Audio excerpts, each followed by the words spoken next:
In the late summer of 1939, German fighter pilots relax in the sunshine before the onset of a war that will see them, within 2 years, contesting the skies against enemies over the Arctic Ocean to the deserts of North Africa and from the Bay of Biscay to the banks of the River Volga.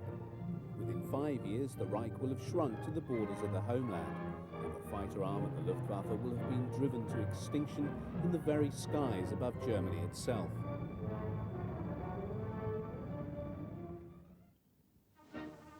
It was on the 1st of March 1935, some 2 years after Hitler's rise to power, that he officially announced the existence of the new Luftwaffe, thus repudiating the Versailles Treaty that in the peace settlement after the Great War had forbidden Germany possession of an air arm. In reality, the new Luftwaffe dated from January 1933, with great care being taken to disguise the growth of the new German Air Force.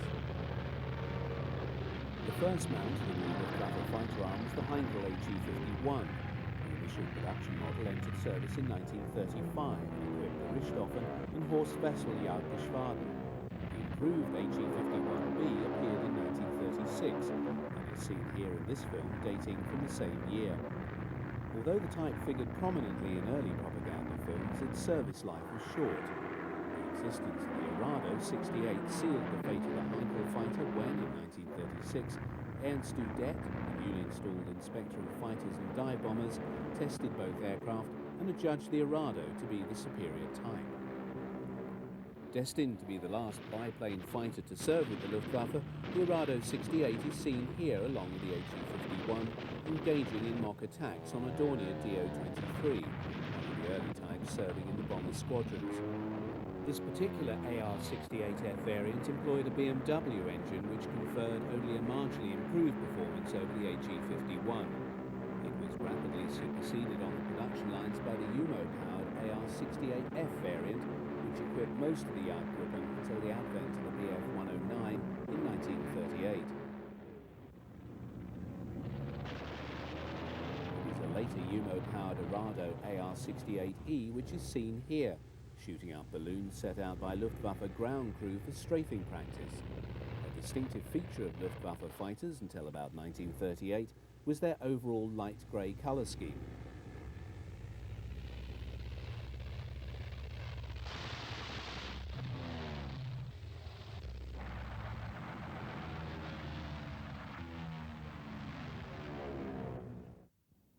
The fortunes of the Jagdwehr band was to be anchored to the firm of Messerschmitt when, in November 1935, its BF-109 contender was selected to become the primary equipment of the future fighter arm. In 1937, the 109B began entering service, but low production meant that by the end of that year, just 3 Gruppen, belonging to JGs 132 and 234, had the 109 in service. Licensed production of the type to Fiesler, Focke-Wulf and Ehrler, and appearance of the new C variant in 1938, saw numbers of the type increasing. These examples of the improved 109D are seen at the Jüterbog Dam base with an early Ju-90 in 1938. When General Franco raised the flag of revolt against the People's Government in Madrid in July 1936, he appealed to both Germany and Italy for military assistance. Hitler dispatched 20 Junkers 52 transports to Spain to aid Franco's cause. This was followed in short order by other aircraft, including Heinkel HE-51s. The growing German involvement was carried out ostensibly by volunteers, although most were seconded military personnel sent to Spain in great secrecy. By November 1936, German involvement became more open and the Condor Legion was born. In March 1937, Me-109Bs first saw combat, proving superior to the Soviet-supplied I-15 and I-16 fighters. New tactics were forged by the likes of Werner Mulders, and the combat experience gained by pilots such as Galland, Lutzow, Harder and others was put to good use back in Germany. Thus, when Germany invaded Poland on the 1st of September 1939, with the Second World War beginning 2 days later, the Luftwaffe, although officially less than 5 years old, had already been blooded and had also amassed a repertoire of combat experience that would give it great advantage over its enemies in the opening years of the conflict. Of the 1,600 aircraft amassed by the Luftwaffe for the air phase of Case White, just over 200 were Me-109 fighters. By far and away the bulk of these were the latest E model, although examples of the earlier C and 44 of the D model seen here, belonging to 3 JG-233, were also committed to the fighting. As was to be repeated in other campaigns in the years ahead, Luftwaffe tactics from the outset were governed by the need to achieve air superiority over the battlefield. The first air operations over Poland were committed to the destruction of the Polish Air Force on the ground. The Jagdflieger in consequence found themselves in the opening phase of the campaign, providing escort to the bombers as they attacked Polish airfields.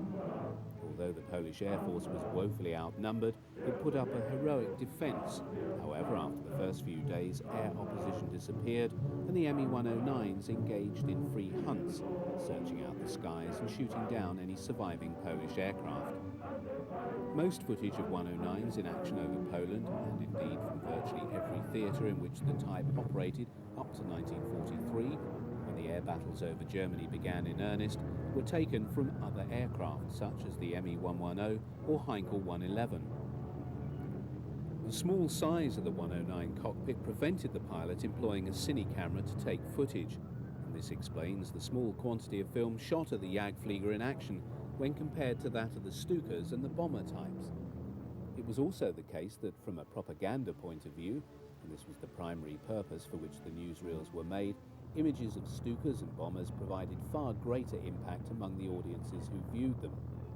Nevertheless, in the period after the Polish campaign, the merits of the Me-109 were highly touted by the propaganda department, and also by the Luftwaffe, fostering an image of superiority for the type that only came unstuck in the skies over Britain the following year.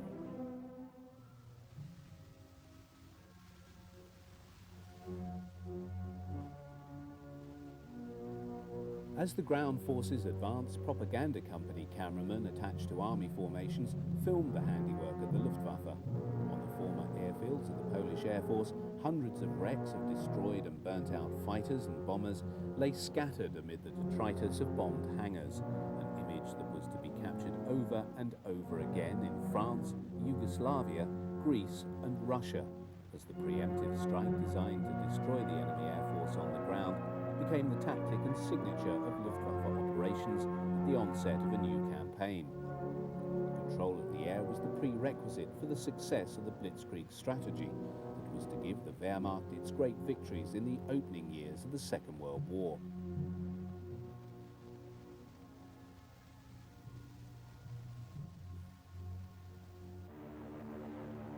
In spite of its highly effective showing in combat, 109 losses over Poland were far from negligible.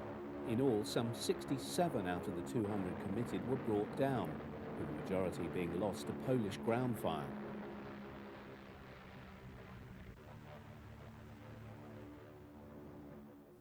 When Joseph Goebbels visited an Me-109 unit during the winter of 1939-40, the dark green camouflage was already giving way to light blue underwing and fuselage sides, and a two-tone green splinter finish on the wings and fuselage top. By early 1940, almost all early 109 models had been replaced by the Emil, as it was known to its pilots. In its E3 variant, the Me-109 was at the forefront of fighter technology during this period. On the eve of the German invasion of France and the Low Countries on the 10th of May 1940, the Luftwaffe could deploy nearly 1,000 Me-109E models. When the Luftwaffe was unleashed in the early hours of the 10th of May, its initial targets were the massive aircraft based on all 72 Allied airfields across France and neutral Holland. No fewer than 16 Gruppen of Me-109s supported the opening airstrikes by the Stukas and medium bombers. Although the Armée de l'Air and the RAF were able to field a number of modern fighters, the 109 Staffel quickly gained control of the air above the advancing German forces. Such was the speed of the advance of the panzers that the fighter units found themselves being hastily uprooted and moved forward to new air bases and fields in their wake. The British, having fallen back on the port of Dunkirk following the German drive to the Channel coast in their rear, now proceeded to organise the seaborne evacuation of their expeditionary force. Hitler, however, had halted his panzers in their drive on the port and accepted Goering's assurance that the Luftwaffe could block any British rescue attempt. With the launch of Operation Dynamo, hundreds of ships of all sizes now attempted to lift off the Anglo-French forces from the port and beaches around Dunkirk in the face of a determined attempt by the Luftwaffe to sink them.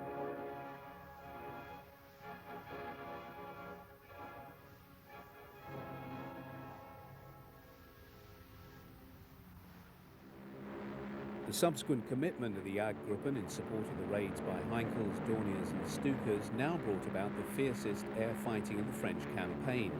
The Me-109s now found themselves drawn into combat for the first time against the Spitfire, as the RAF tried its utmost to create a protective umbrella over the beaches of Dunkirk.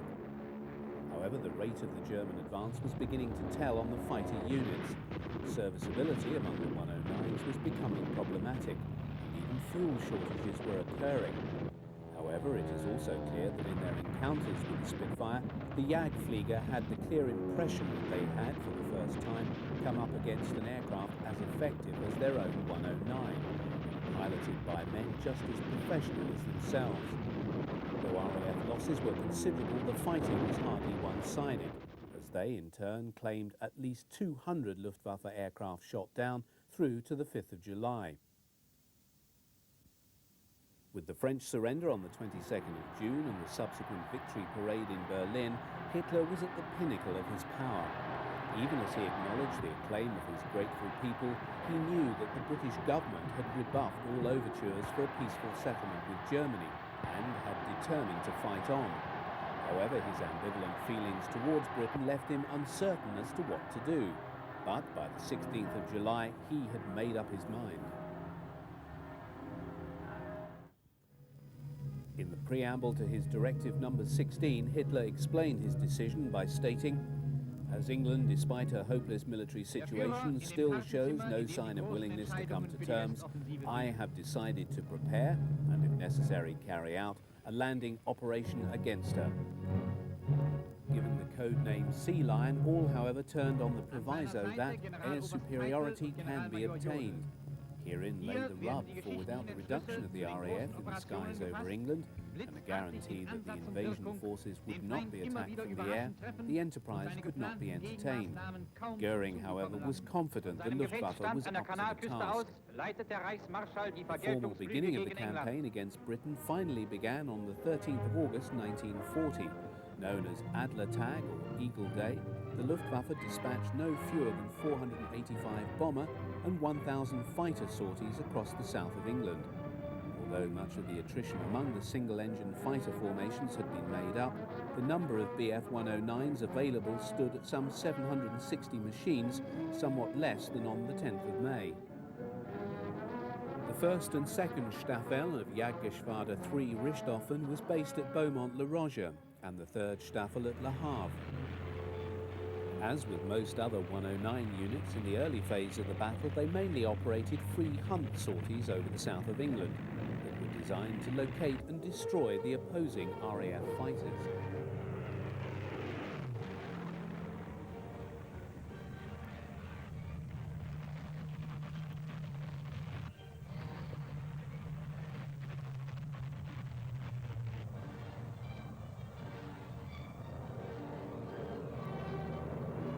Free-ranging sweeps, the Jagdflieger employed tactics first worked up in Spain. The basic formation was provided by the rote or pair of Me-109s flying some 200 yards apart, with the wingman flying slightly below and to the rear. Mutual support was the key to this formation. The Schwarm employed 4 109s, in effect 2 pairs operating in tandem. These formations bestowed great flexibility on the German fighters and allowed them to deal effectively with the far more rigid twin-plane RAF Vic formation employed by Spitfires and Hurricanes. During the battle, pilots on both sides came to be portrayed as heroes by their respective media. Here, the face of Werner Mulders stares out from the cover of the Dutch edition of the magazine Signal. As the first pilot in the new Luftwaffe to be awarded the Oak Leaves to the Knight's Cross, Mulders' career was avidly followed by the propagandists, especially when appointed to command JG 51 on July the 27th. Adolf Galland was also lauded by the press. Although seen as perhaps playing second fiddle to Moulders, he and Galland were friendly rivals in the ace stakes, each amassing high scores. Both, however, were partially eclipsed at this time by the meteoric rise of Helmut Wick. In 4 months in 1940, Wick was promoted by Goering from Staffel captain of 3 JG2 to Geschwader Commodore. At the time, he was just 25 years old. Wick was a gifted pilot, and his score by the end of the battle had risen to 56, giving him 6 more than Galland and 4 more than Moulders. During the campaign, Goering paid a visit to Wick's base at Beaumont-le-Roger. As the air battle over England progressed, Goering began to express much unhappiness to the fighter commanders over the very high losses suffered by the bombers. The Stuka had been shown to be highly vulnerable. The concept of the heavy escort fighter had been found to be wanting in the high losses experienced by the Me-110, and the bombers were being shot down in large numbers by the RAF. Goering now demanded that his fighter commanders change their tactics. Wick, however, would die over the Channel in November. As for many German Jagdflieger who crashed into the Channel, rescue would be by HE-59 seaplanes marked with red crosses, even though the RAF regarded them as legitimate targets.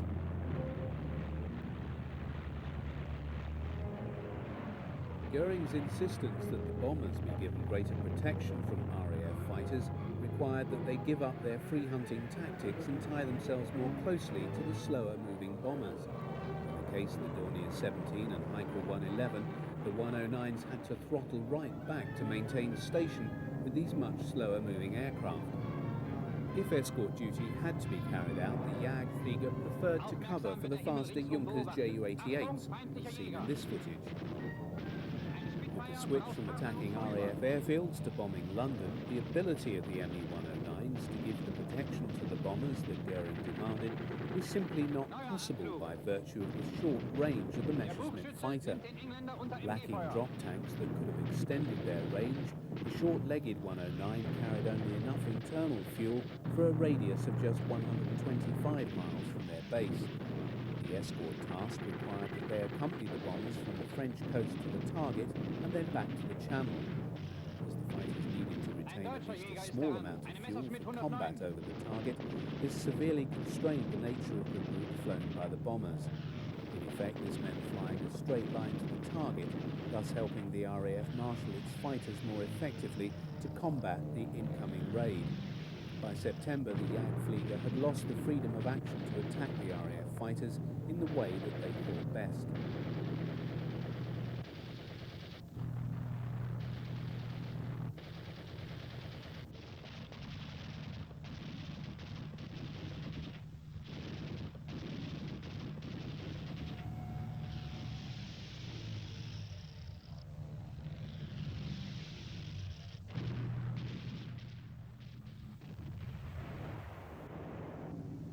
From September 20th, the move to shift air raids on England to the night was a virtual acceptance that the attempt to defeat the RAF and achieve air superiority prior to an invasion had failed.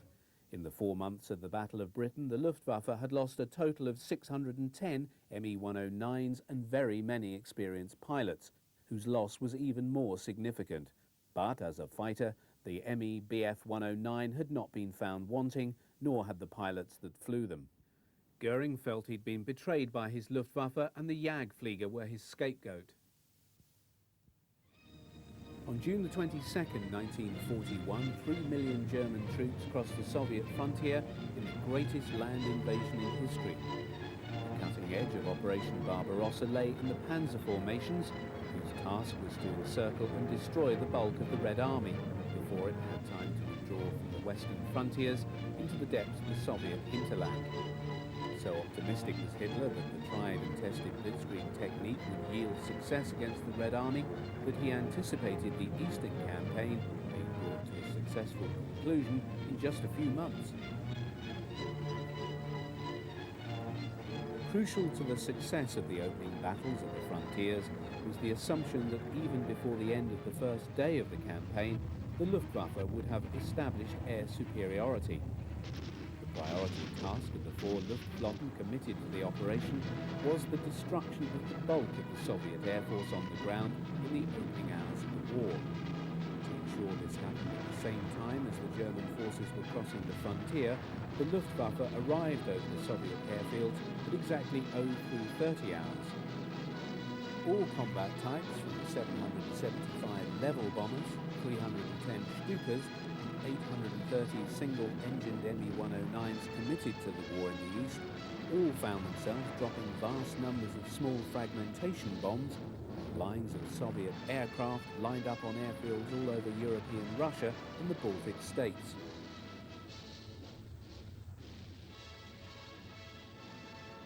The Soviets were later to admit to 800 aircraft destroyed on the ground and a further 400 shot down in combat by the Luftwaffe on the opening day of the war. German claims, however, ran to 4,000 Soviet aircraft destroyed by the end of June. Subsequently, day fighters were permitted to range freely over Soviet territory, where surviving fighters and bombers of the Red Air Force proved easy prey for the experienced Jagdflieger. Ground strafing of the numerous targets offered by Soviet rail and road traffic also became a common activity when in support of advancing German ground forces. Unlike in the West, where such air attacks forced the enemy to ground, Russian troops often stood and fired back with every weapon they possessed, resulting in mounting German casualties. Although many of the Jagdgruppen were still using the Me-109E, the arrival of the superior Me-109 F4 in August confirmed overwhelming German air superiority over the Russian front. The success of the Jagdflieger over Russia can be measured by Mulder's score of 68 on the 22nd of June. In less than a month, he had become the first German pilot ever to down 100 aircraft. Unit scores grew so quickly as those of the individual so-called Experten.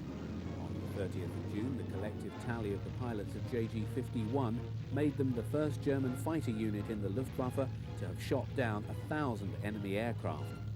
Such were the rich pickings in the east that they were followed shortly by JGs 53, 54 and JG-3 in passing the 1,000 mark. Although these scores have often been thought incredible, the superiority of the Jagdflieger in the east in the opening months of the war in Russia was overwhelming. This success can be accounted for by their more effective equipment, the psychological, tactical and technical superiority of German pilots, their high sortie rates from airfields close to the front, and the essentially tactical nature of the Red Air Force. German pilots often commented on the way Soviet pilots provided them with easy targets by seemingly refusing to maneuver when attacked, continuing to fly in a straight line inviting destruction, as witnessed in this gun camera footage showing the downing of an Ilyushin DB-3 bomber by a 109E over Lithuania in August 1941.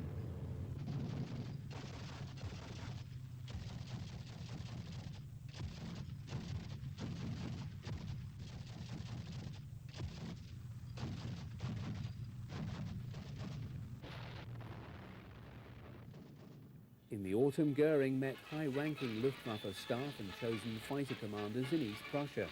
Present was Mulders, who was displaying the diamonds to his Knight's Cross, awarded by Hitler on the 16th of July.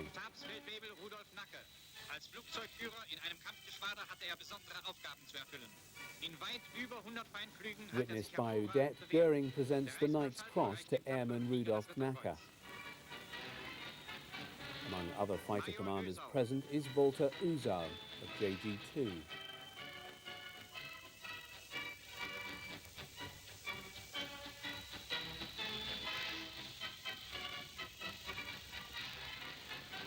Though hardly a stranger to publicity, Adolf Galland is clearly embarrassed by the attention paid to him by the cameraman. Unbeknown to the JG-26 commander, this would be the last occasion on which he would see his friendly rival Mulders alive. Although the cameraman is at pains to capture the Reichsmarschall playing the Luftwaffe overlord, Goering's devotion to his other interests was already causing command problems that were to have dire long-term consequences.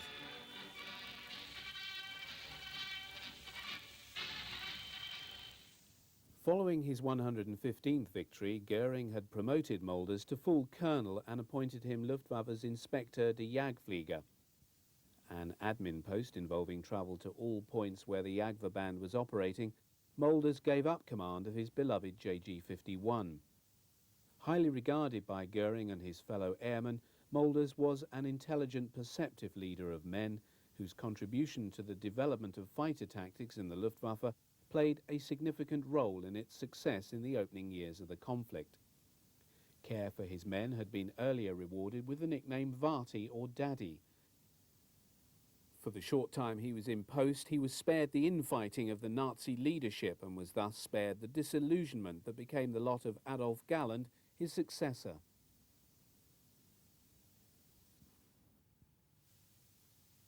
By 1941, the RAF had grown strong enough to embark upon a limited air offensive over France.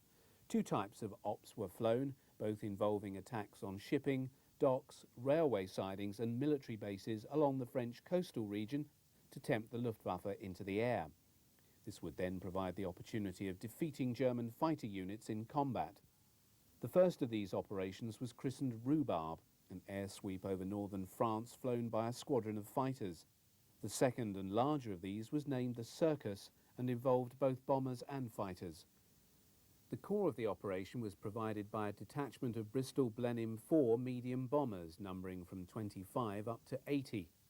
Escort for these was then provided by several squadrons of Hurricanes and Spitfires, amounting to as many as 200 fighters on the bigger Circuses.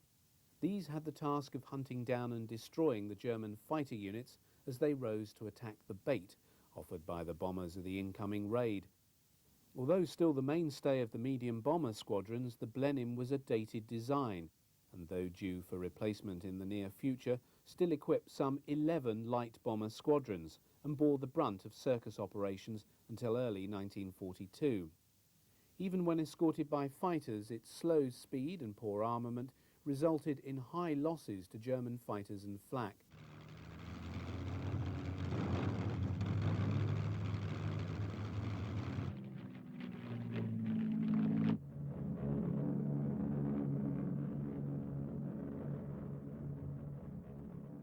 In early 1941, the new Me-109F began to enter Luftwaffe service. Due to the appearance of the superior cannon-armed Spitfire 5B in February, delivery priority had been given to units serving on the German coast. MG-Munition wird gegurtet. and JG-26 Das Leitwerk reicht für die Siegesliste bald nicht mehr aus. Einbau der Filmkamera. Units had received the even better 109F4 DB601E engine. Das ist Petz, der Stachelbär. Advantage over the Spitfire. Most fighter units had their mascots. In the time between sorties, pilots of JG-26 enjoyed themselves for the Geschwader Bear Hier die and Staffelhunde. Hounds.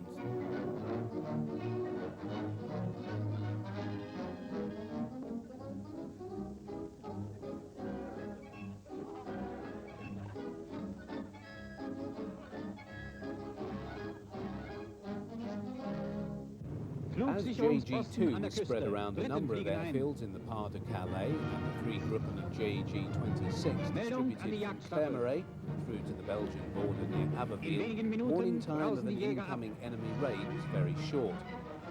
On some occasions, Adolf Galland, as Commodore of JG-26, ordered the whole Geschwader scrambled, whilst on other times just one group would be dispatched to deal with the incoming enemy. It was the size of the raid that determined the response. A high level of readiness was expected at all times. Gun camera film taken from 109Fs after this raid shows the number of Spitfire 5s being shot down. Other pilots who've not been scrambled and ground crew watch as Hurricanes carrying bombs under wing roar low over buildings on the edge of the airfield.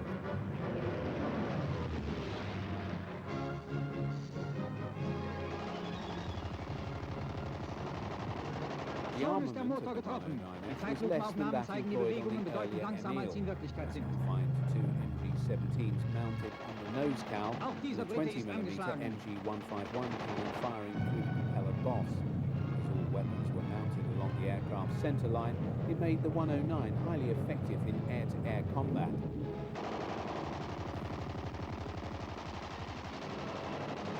Galland thought this a backward step and had a number of his own 109s customised to carry heavier armour. Feuerstoß auf Feuerstoß schlägt in die britischen Jäger. Was fitted in each wing, and he had the cowl machine guns replaced with the more powerful 13mm MG-131.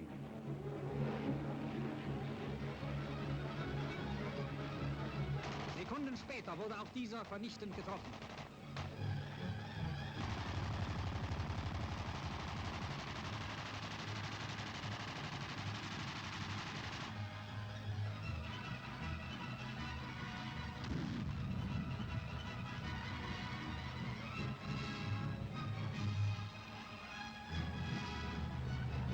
Auf englische Maschinen, die über den Kanal zu entkommen versuchen. What appears to be a rogue edit that has crept into this report, gun camera footage from BF-109 shows it shooting down an RAF Lysander Army Cooperation aircraft over the Channel. It seems likely that it was caught flying near the coast of England by the 109 on a day swoop over the Channel. However, it's quite possible that it was serving with flight number 419, whose task was to fly agents into France. Abgeschossener Engländer.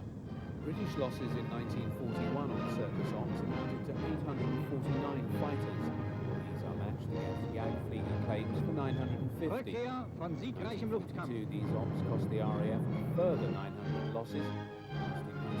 Whilst in 1941 the Luftwaffe fighter losses amounted to 183 machines. In 1942, Oberst Galland. Unsere Jäger an der Kanalküste sind Tag und Nacht auf der Wacht. Abschied von Generaloberst On the 22nd of November 1941, Ritterkreuzträger halten die Ehrenwache am Sarge des eingegangenen Generalflugzeugmeisters, der sich den Aufbau der deutschen Luftwaffe unvergängliche Verdienste erworben hat. Der Führer betritt den Ehrensaal des Reichsluftfahrtministeriums. Brought into the Luftwaffe by Goering, who believed his reputation would Der reflect Führer on the drückt der Mutter fledgling sein German Air Beileid Force. aus. Udet found himself appointed admin roles as Chief of the Technical Office of the Air Ministry, and later as Chief Air Inspector General, for which he was neither temperamentally nor Der intellectually Reichsmarschall suited. spricht zum letzten Male zu Blamed seinem by alten Goering and Hitler for Kampfgefährten. the failure of the In seiner Luftwaffe Rede in nennt the ihn Battle of seinen Britain, besten held Kameraden, responsible der durch for seine the low Taten production of unsterblich aircraft geworden to sei. service the demands Er werde of the immer zu den Luftwaffe größten in Helden Germany's Deutschlands ever-widening zählen. war. In seinem plunged Lebenswerk into hinterlasse er depression. uns ein Erbe, He das die decided Zukunft that honour left mitgestalten him wird. no alternative but to take his Der own letzte life, Gruß des which he Führers. did in the early hours of the 17th of November by shooting himself in the head. He was nevertheless given a state funeral with all the pomp and ceremony the Nazi state reserved for these occasions. Der Führer erscheint, begleitet vom Reichsmarschall zum feierlichen Staatsakt. Just 6 days after the interment of Udet, Galland found himself once more a pallbearer in yet another state funeral. Die On this Auszeichnungen von occasion, the Werner event Mölders, was rendered der more mit poignant 115 as it Luftfliegen der was for his erfolgreichste close Jagdflieger friend and der Welt rival war. in the air, Werner Mulders. As Der letzte Inspector Gruß of des Fighters, Führers. Mulders had indicated his desire to attend Udet's funeral and had intended to be one of the pallbearers. At the time, he was on an inspection visit in Russia and had made arrangements to fly to Berlin in a Heinkel 111 transport. On the flight back to the capital, the plane crashed, killing all on board. By the time of his death, Mulder's face and career was well known through the coverage given to him by Goebbels' propaganda department. The state funeral he was given was deemed fitting for the highest ranking, most decorated Luftwaffe officer yet to die in the war. While Hitler was present to pay his respects as head of state, it was Goering who had delivered the funeral eulogy. Die Überführung zum Invalidenfriedhof.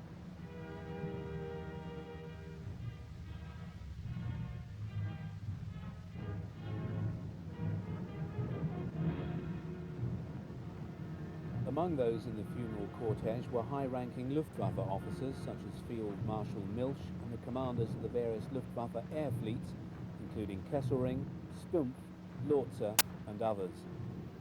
To their rear followed many of the commanders of the Jagdgeschwaden who'd come to pay their last respects to the former inspector of the Jagdflieger. Goering followed immediately behind the gun carriage bearing the coffin of the flyer as it wound its way through the streets of Berlin to the famous Invaliden War Cemetery, in which many of the famous figures from Prussian and German history were buried. The coffin was carried past the tomb of Manfred von Am Grabe Manfred von Richthofen, Richthofen Germany's vorüber highest-scoring wird Werner ace of the Mölders zu Great seiner War, letzten and Ruhestätte whose record getragen, of 80 die kills sich had neben been der passed Gruft by Ernst Mulders Udet just 6 months before. Goering stood for a moment and raised his Reichsmarshal's baton in salute as he passed the tube of Udette.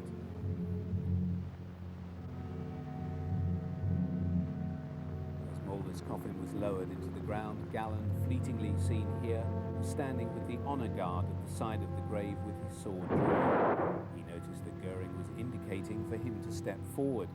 He later related his shock at the Reich Marshal's appalling bad sense of timing, as there and then Goering told him that he would follow in his dead friend's footsteps as the next Inspector General of the Jagdflieger.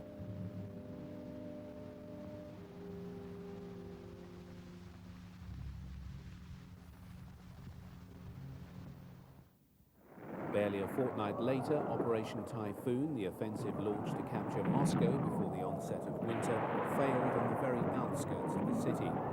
Amid plunging temperatures, the exhausted German forces were then assailed by a carefully planned Soviet counter-offensive. In the worst winter to hit the Soviet Union for 50 years, the Wehrmacht stared disaster in the face as the Red Army pushed the Germans back from the gates of their capital.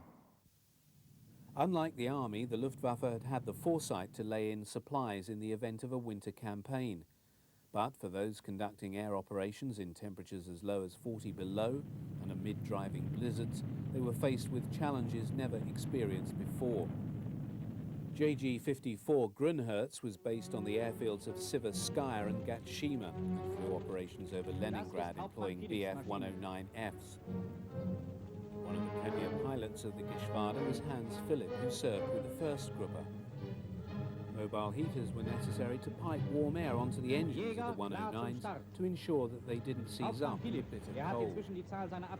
Philipp, better known as Fitz, prepares to fly his 109 off on a mission. Prominent on the side of his fuselage is the green heart on the shield with the Nuremberg coat of arms denoting the first Gruppe.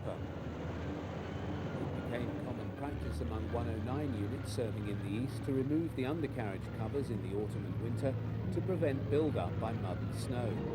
These 109s of one JG-54 have been scrambled to intercept an incoming Soviet raid.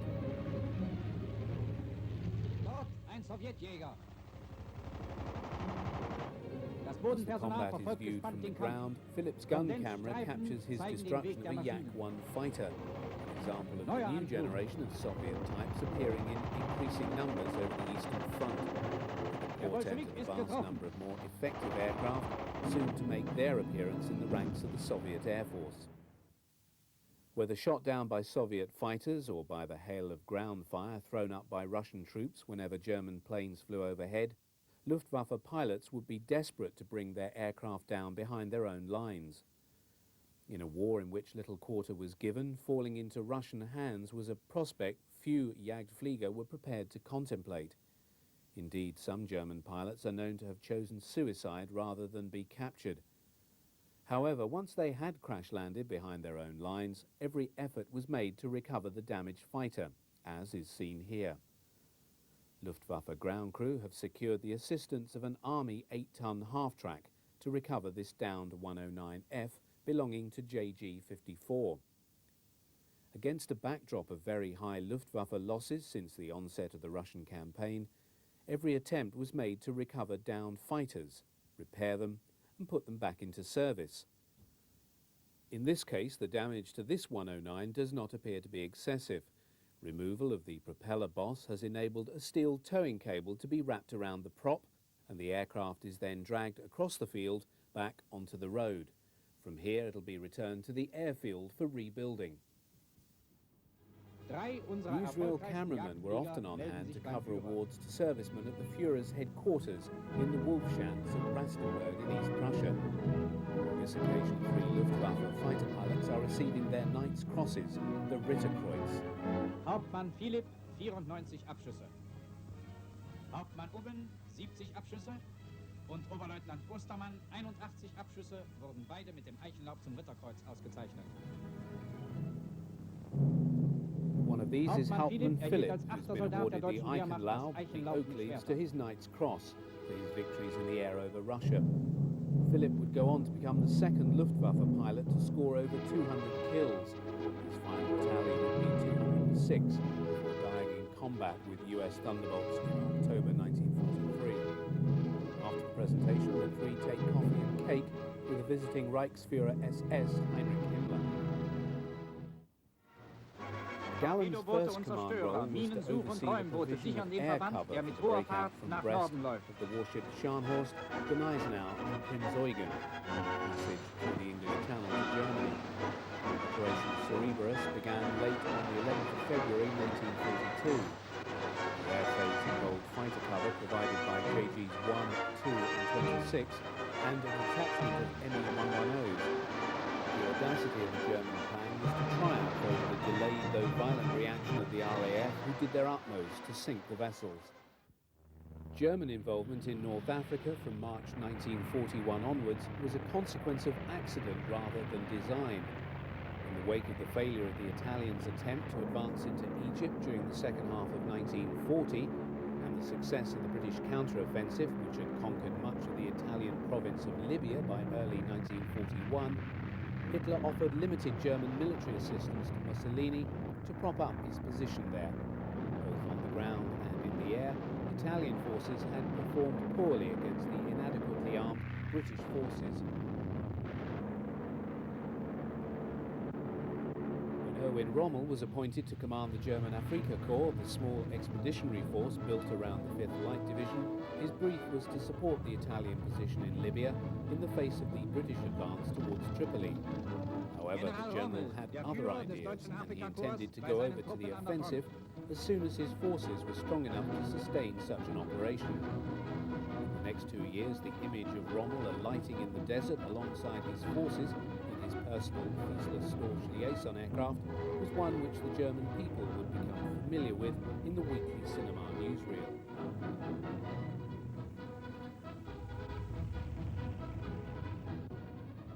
To protect the vulnerable Stukas, fighter support was provided by ME-109Es of 1st Gruppe JG-27 and the 7th Gruppe of JG-26. In September 1941, the first ME-109 F1 and F2s appeared in the theatre with the arrival of the second Gruppe of JG-27. While the African theatre produced a number of stars among the ranks of the Jagdflieger, none shone more brightly than Lieutenant Hans Joachim Marseille. Although his final tally of 158 confirmed aerial victories at the time of his death on the 30th of September 42, was much less than the very high scores of many aces serving in Russia, all of Marseille's kills had been against the RAF in the West and North Africa. Here, the skills of the British and Commonwealth pilots were generally of a higher order than those of the Red Air Force. Indeed, Adolf Gallen placed Marseille in the foremost rank of the Experten when he described him as the unrivaled virtuoso of the fighter pilots. He first saw service in 1940 when he joined the 4th Gruppe of JG-52. His scoring career took a while to take off, achieving just 6 victories in his time on the Channel front. His behaviour and attitude at this time did little to endear him to his unit commander, Johannes Steinhoff. Transferred to 1st Gruppe of JG-27 at the end of 1940, thence to North Africa in March, his tally of skills began to grow rapidly thereafter. In his preferred mount of the BF-109F, his intuitive skills as a pilot enabled him to dispatch enemy aircraft with an economy of ammunition that became legendary.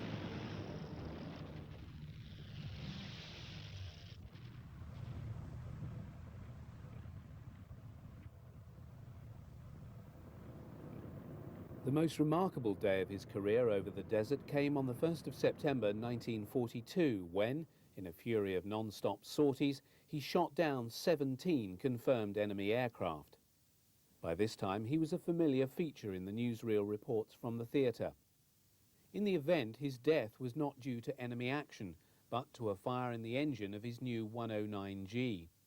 Bailing out, he hit the tailplane, knocked himself out, and plunged to his death in the desert below, having only just been awarded the diamonds to his Knight's Cross following his 126th kill. German day fighters had first seen combat over Malta when 7 JG-26 flying 109Es under the command of Oberleutnant Joachim Munchenberg operated with success in early 1941. The need to stop the RAF intercepting Rommel's supply lines from the island saw the transfer from Russia in late 1941 of elements of Luftwaffe 2, including the whole of JG-53 Picasse, base at Harz, and 2 JG-3 Udet, to bases in the warmer climes of Sicily. By the end of January, when Luftwaffe operations began rising to a crescendo, over 100 109F fighters were available for operations over Malta. Die Abschussliste wird vervollständigt. Die gute Pflege der Maschinen ist mitentscheidend für den Sieg. Der Jagdflieger muss sich auf seine Kameraden vom Bodenpersonal fest verlassen können.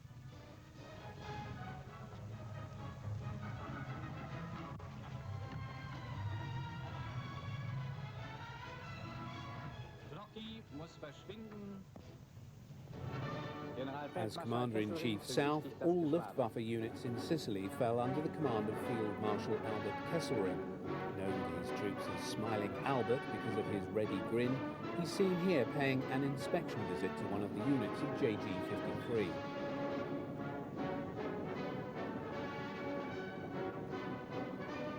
The winter rains on the island have turned much of the ground into glutinous mud, as Kesselring nearly discovers to his cost.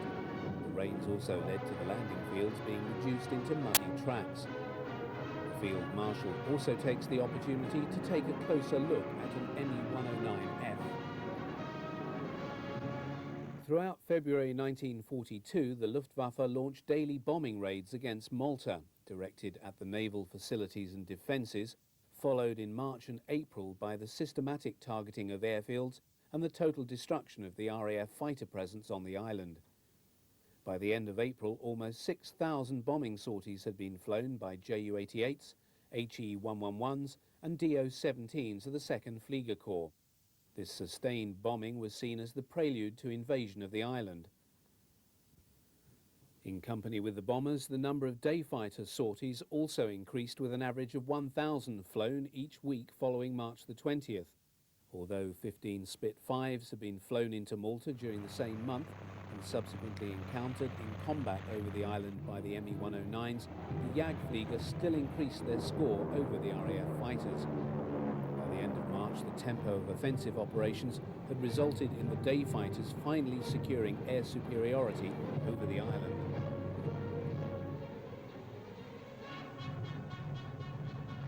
Das ist Malta. Im Tiefflug geht es an der Steilküste entlang. Gun camera film from 109Fs operating over the island records the destruction of a number of Hawker Hurricane fighters. This was the primary RAF fighter defending the island until the arrival of the Spitfire. Its performance was significantly less than that of the 109F and usually ended up coming off worst in air-to-air combat.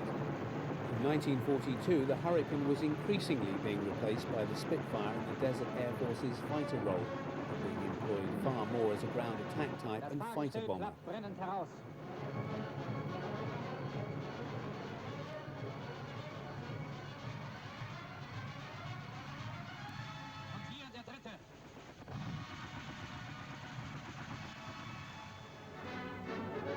With the failure to implement Operation Hercules and the British reinforcement of the defences of Malta, air superiority over the island was lost by the Luftwaffe during mid-1942.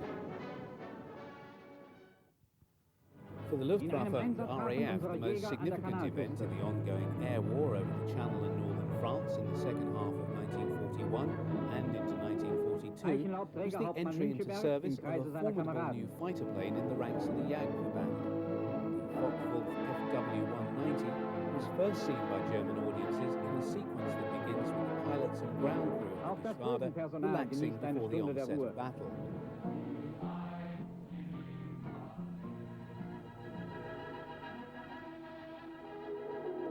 The alarm is sounded as an incoming RAF raid is reported. Ground crew and flak gunners race to their charges and man their stations.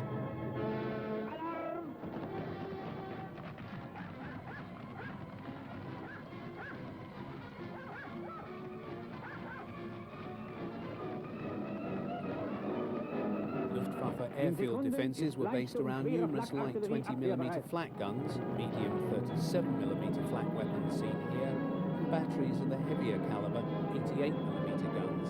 These would provide the first line of defence against the incoming hostiles.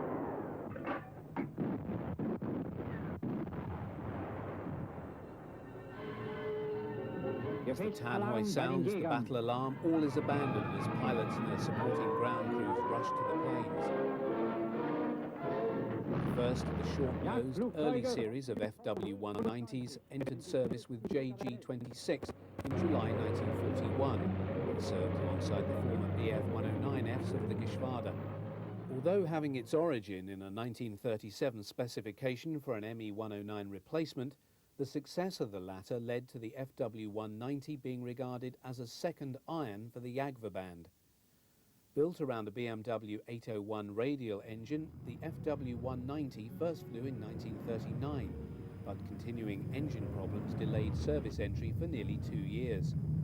Once in action, however, the 190 revealed a marked superiority over the Spitfire in almost all aspects of air combat, except for the latter's smaller turning circle. The 190 reigned supreme until the second half of 1952, when the RAF rushed the improved Spitfire Mark 9 into service.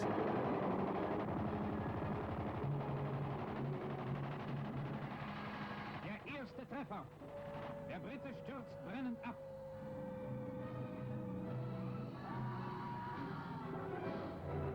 Kondensstreifen zeigen den Weg der Flugzeuge und den Verlauf des Kampfes. Vor uns wieder ein Brite. Auch er stürzt ab. The remains of the shot-down RAF fighter is examined by the captured airmen and Germans.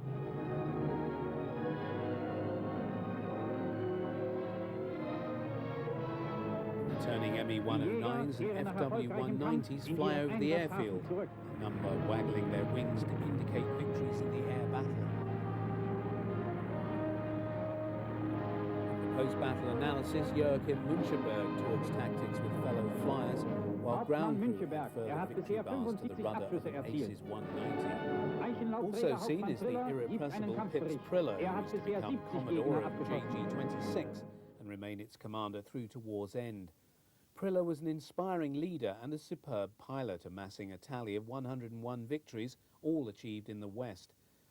He is perhaps best remembered as one of 2 Luftwaffe pilots to strafe the Normandy beaches on D-Day and live to tell the tale, an event recaptured in the film The Longest Day. The alarm sounds once again as a further raid, this time by RAF light bombers, is reported inbound. Pilots rush to their planes and there is a further scramble as 109s and 190s roar off to attack the enemy aircraft. The Luftwaffe fighters hone in on the defending fighters as the gun cameras catch more shots of RAF fighters being shot at and brought down.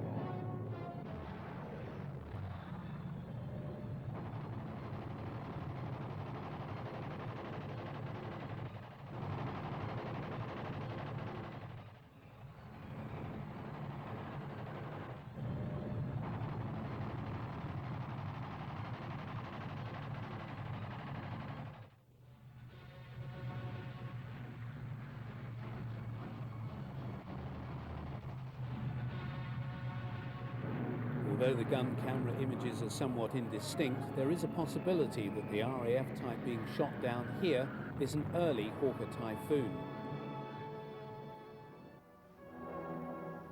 Although only crashed RAF aircraft are shown here being sent for scrap in Germany, 1942 also witnessed the appearance of the first fighters and bombers over France wearing the US stars and bars. They were the harbingers of the storm soon to break in the skies over the Reich in 1943 and engaged the Luftwaffe's day fighters in the greatest air battles of the war.